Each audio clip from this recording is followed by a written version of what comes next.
It was my subject access request put into Coutts Bank that showed me the full horror and truth of their political prejudice and the reason they decided to close out my account. It's what began this big debate about debanking in this country, and that's a very, very good thing.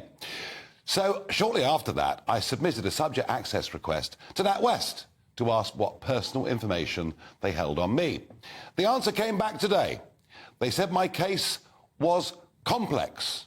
And as a result of that, they did not need to answer within 30 days.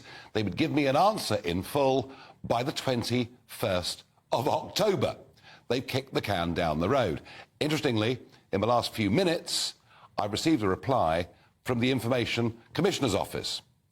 And I'd gone to them to say, would they please investigate the clear, obvious GDPR breaches that were committed by Dame Alison Rose, the former CEO of NatWest, when she briefed the BBC. And you'll never guess what the ICO told me. They've told me my case is, you've guessed it, complex.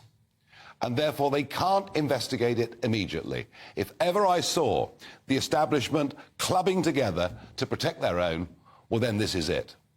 I also wrote a letter to NatWest Group on Monday requesting a meeting because I want to find out how many other people has this happened to within Coutts and NatWest, and I want to try and make sure that it never happens to anybody else ever again. Well, they are refusing to have that meeting because they're relying on the inquiry that's been set up by Sir Howard Davis, where he's appointed a city law firm called Travers Smith, headed up by a chap, he's the emeritus chair, called Chris Hale.